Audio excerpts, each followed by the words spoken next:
HR Professional magazine. I'm here today at the 2018 HRPA Annual Conference and Trade Show, and I have Karen Stone, chair of our board of directors, with me, and she's agreed to chat with us a bit about the conference. So thanks, Karen. Thank you. So the theme of this year's conference is the intelligence revolution. So why is that such a timely topic for HRPA? Well, anything that impacts our members is, of course, timely to us, and there's arguably nothing more impactful at this point in time than the revolution that we're seeing regarding intelligence. Okay, and we've put out a research paper about it, and I know that was kind of a centerpiece. So have you seen the booth? Yes, I've seen the booth. There's been a lot of excitement at the conference building, and I think we're definitely hitting it on the mark in terms of paying attention to this right now and trying to prepare our members for what we're seeing in the workplaces today. And so in that research, we found that the workplace is going to be really disrupted, even now, by automation, artificial intelligence. Do you have any thoughts on how HR professionals can best prepare for that?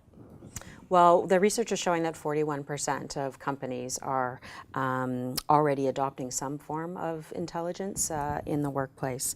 And so if the workplaces haven't felt it, they are definitely going to feel it soon. The trend is significantly moving upwards. So, you know, our job, I think, at the HRPA is to stay ahead of that curve, as I say, and prepare our members. And so what is the new jobs going to look like in our workplaces for people? And more importantly, how is that change, adaptation going to occur? And what can we do to help support our members, prepare the workers in the workplace for those changes? All right, so looking forward to the rest of 2018, what else can we expect from HRPA? Well, there's a lot going on in the human resources world these days, and so one of the things I think HRPA can be very proud of is the research topics that we do dive deep into and try and help prepare our members and keep them present with regards to new legislation changes and as I say, obviously the intelligence revolution. We can't not talk about the sexual harassment and how that's been hitting the media and the changes in the culture of workplaces that are needed in some cases, and that will be another area that we are doing research and policy work in, so that we can again support our profession. And what were some of the highlights of the conference this year for you and some of the takeaways?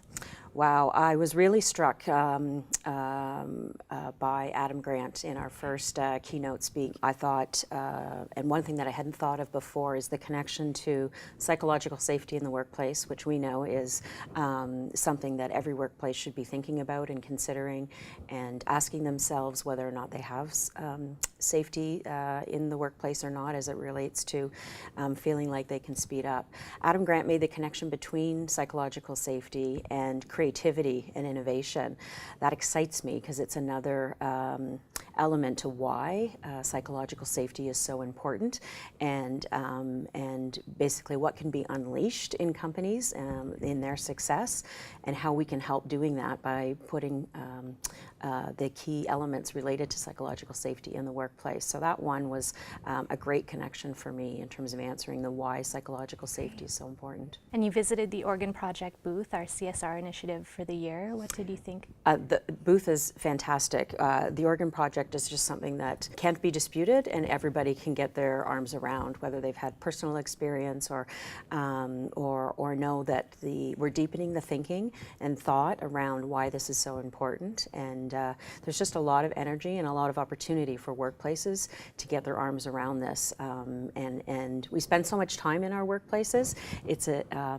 To me, it's an exciting strategy to have workplaces thinking about organ projects and the ideas that they have around how it is that we can challenge each other, department to department or company to company. And I'm really proud that the HRPA is highlighting the Organ Project this year.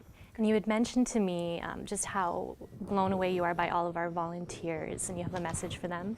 The volunteers make it, as you well know. I have not walked, I think, 10 feet in this conference without having a volunteer be present, be cheerful and helpful. They give of their time, obviously, like all volunteers do, and for organizations such as ours, we rely so heavily on them, and I'd love to give a great shout out for and thanks for the time that they've given to us. Thank you so much for your time, Karen. Really appreciate it. Pleasure. I'm Liz Bernier, and this is HR Today.